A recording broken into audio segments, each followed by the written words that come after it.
Hey guys, and welcome back to my channel. So what I have for you guys today is Fox News details FBI thwarts ISIS inspired Halloween terror plot. So let's go ahead and jump right into the video. The two Michigan men who are facing federal charges in an alleged ISIS-inspired plot to carry out a deadly Halloween terror attack are appearing in court. They did appear in court yesterday. They're each facing a single count of transferring weapons and ammo for terrorism. Federal authorities also releasing photos showing the suspects at gun stores and shooting ranges before that plot was foiled. Former DHS advisor Charles Marino joins me now. And Charles, what authorities seized is absolutely terrifying. 3 AR-15 style rifles, 2 shotguns, 4 handguns, over 1,600 rounds of ammunition, a flash suppressor, and tactical vests. Charles, how did the FBI catch these guys and prevent a tragedy?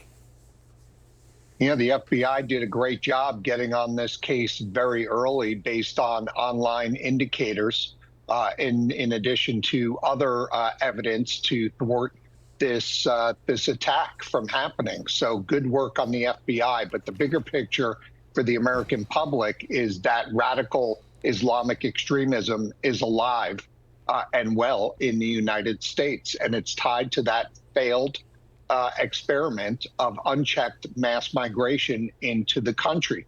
You know, when we used to talk about. Yep. See, this is the thing. Like, a lot of people on the left like to talk about and say, like, oh, these are just good people coming over the border, and it's like, you don't know who came over the border. Like, they weren't vetted. They were just let in. And that's a big, big problem, especially when you have all these, like, people that have money, that live in Hollywood, like, the movie stars. Yeah, I'm pretty sure they won't let a TDA member or MS-13 member live with them or live next door to them. So, I call BS on their crap too, because they're just trying to stay relevant. Because, you saw what happened in Martha's Vineyard. They're like, no, we're for it, but not here. Like, they show their true colors. And so we don't know how many of these bad people got let in. We don't know how many factions there are. We don't know how many people are plotting. It's pretty scary because, we had what happened in 9/11, and we just let a bunch of people in that can do another one. That's really, really scary. And because you have a lot of these stupid woke people that are just like, oh, I feel so bad, but someone please think of the children, all this crap about you're on stolen land. It's conquered, not stolen. And them, complaining and crying and boohoo and whining about, don't call them illegals. There are no humans illegal. It's like, yeah, if you go over the border illegally, you're illegal. That's in the law, stupid. But it's just so annoying because you don't know who's here. And the more and more we keep finding these people and finding out how we're stopping all these things from happening, you got to wonder about the people that haven't gotten caught and when they're gonna cause something to pop off. You know what I'm saying? I don't know. I'm just like so over this already. Like, I just wish someone would just come in, pick them all up, toss them out the door and say goodbye. But, I think personally Trump already needs to hit the insurrection button. Let's get this place clean like that, Radicalization, Todd. We used to talk about it occurring through travel to special interest locations in the Horn of Africa or to the Middle East or online only. Now it's taking place within our own borders in addition to online. And it's a very dangerous situation when you have a society, a city like Dearborn, with the largest Arab American and Islamic population in the country, that's allowed to seal itself off from American culture and values. We have to expect that this is going to happen from a portion of that population. And Charles, that is the key thing going forward, because obviously we're so happy we caught these guys now, prevented a tragedy, but thousands upon thousands, maybe even in the millions of people crossed our border under the Biden administration unchecked. We don't know a lot about them. They can be in these tiny cells, lone wolves, regardless. And the FBI has its... That's crazy because I just said that. Like, I'm reacting to this just like the way you guys would be if you're first watching it. So it's like, it's crazy because I literally just said the same thing. Like, you don't know, and it's like, you don't know what they're plotting, you don't know who they're hooking up with. It's just insane. And it's like, it made our country so unsafe, and people don't understand the gravity of that. Not until something happens and they're gonna all be like, oh my God, why did this happen? It's like, because you let fucking people in. Sorry for cursing, but it's true. Like, it's so annoying. You let these people in, and then you want to cry about it when something happens. Like, are you kidding me? Work cut out for them, not trying just to get these guys that they caught in Michigan, but every single one of those groups, those individuals that could be possibly doing this, and that is terrifying. Before we let you go, I want to get your thoughts on this. Idaho police releasing new pictures of the leather knife sheath that Brian Koberger left behind after killing 4 University of Idaho students back in 2022. It's all part of a 2,300-page document drop that includes DNA evidence collected by investigators, gloves, Band-Aids, bottles, and more. What are your main takeaways from this latest evidence revealed? Yeah, a lot of evidence combined from the suspect Koberger and the victims, but it's interesting to see that there was not a lot of available evidence that had DNA tracing on it. So the knife sheath, as you pointed out, was essential to solving this case, along with the early video footage of the vehicle and subsequent seizure of that vehicle upon arrest, where they discovered the additional DNA and were able to match all of that. When you add that to the cell phone tracking that they did through the phone data of the suspect and other interviews that they conducted, they were able to piece together a very solid case. There's going to be a lot of evidence here, a lot of crime scene photos, which are just horrific. And in this case, I think the judge made the right call to ensure the privacy of the victims' families, to at least control a good portion of those crime scene photos. Yeah, Koberger thought he was smarter than the cops, thought he could outsmart him. Obviously, he could not. He left behind a lot of evidence. Charles Marino, thank you, sir. Appreciate it. I'm Steve Ducey.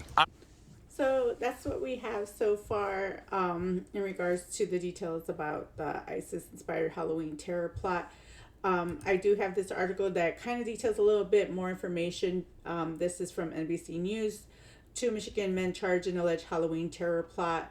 FBI Cash Patel announced last week that the FBI had arrested suspects who were allegedly plotting a violent attack over the Halloween weekend.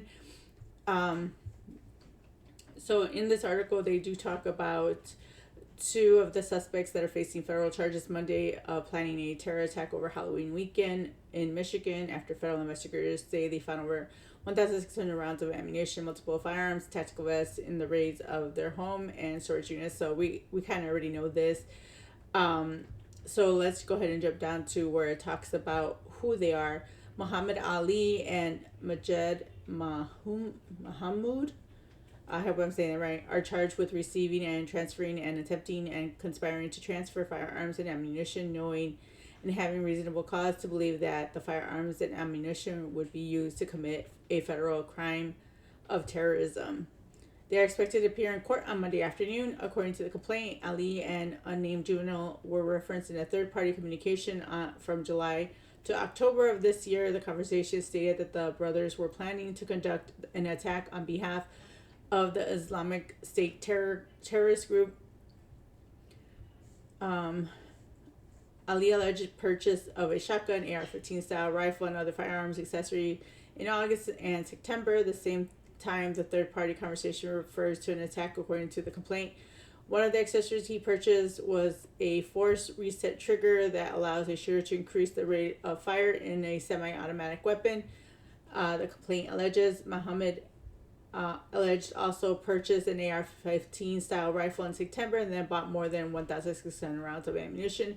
A month later, according to the complaint, the 2 men and the juvenile practiced shooting multiple gun ranges in September and October. The complaint said the 2 other alleged conspirators were using encrypted communication and social media applications to share extremist and ISIS-related materials that encourage attacks similar to what they planned. The complaint said one of the alleged co-conspirators had his phone reviewed by Customs and Border Patrol agent upon his return to the U.S. in August, and the complaint said that the man had Google searches of ISIS and Islamic State and pictures of military-style clothing with weapons. The complaint said The individual who was not named also apparently had a group call on the encrypted communication application with 5 others, but Muhammad and Ali are not part of the call, according to the complaint, but a confidential FBI informant was allegedly on the call. According to the complaint, a different co-conspirator discussed traveling to Syria and join ISIS and had tried to convince Authority, I hope I said that right, and Bukhari to join the investigation. Believe those names were used to reference Ali and unidentified juvenile. The second co-conspirator alleged to told the group that Authority and Bukhari were staying behind to do the same thing as France, which investigators believe to be the reference to the 2015 ISIS terror attack in Paris, according to the complaint. In one of the group calls made by the conspirators, one of the men alleged said that they believed that an attack would probably be at a club, a disco, the complaint said. I had to take a breath because, that's a lot of reading. Ali, Muhammad, and Minor alleged many made trips in September to Fendale, Michigan, an area of the investigators said is known for its club, bars, and restaurants. The agents who wrote the complaint said he believed the group, all of whom are under the age of 21, could have been scouting locations to carry out the alleged attack plan this week. Before Halloween, the juvenile alleged told Ali that he had spoken to his brother and that we are going to do pumpkin, according to the complaint, 2 days before Halloween. The complaint alleged the juvenile called a man who is known as a radical Islamic views and his vocal supporters of Islamic extremist ideology, because this is with that of ISIS. On October 29th call, he allegedly said he was indecisive over his intention to do a good deed. The two shared prayers, and then the man told him should not wait and to do the good deed now, according to the complaint. The unidentified juvenile allegedly spoke to Ali on the same day to describe the call and relay the advice. There is something good to do it right away. The complaint said Ali then allegedly indicated he would call Muhammad. Federal agents recovered an AR-15 style rifle, 2 shotguns, 4 handguns, and ammunition, in addition to tactical vests, GoPro cameras, and Ali and Muhammad residence. According to the complaint, agents also seized tactical backpacks, chest rig vests, and 24 empty magazines at a storage unit allegedly rented by Ali. Amir Maqlid, who represents Ali, describes his client as a 20-year-old U.S. citizen with lawful interest in recreational firearms. There is no evidence whatsoever a planned terror of mass casualty plot, Markle has said Saturday in a statement. So this is what's going on with that one attack that was thwarted on Halloween. But you guys let me know your thoughts in your comment below. Do you think this was something that they were planning, or do you think this was just a misunderstanding? Kind of still up in the air. I want to see more evidence and find out more information before I make my final judgment. But if it was a terrorist attack that got stopped, then good on the FBI. Congrats. You guys stopped something from really bad from happening. But let me know your thoughts in the comments below. Don't forget to like, comment, and subscribe, and hit that notification bell. Till next time, guys.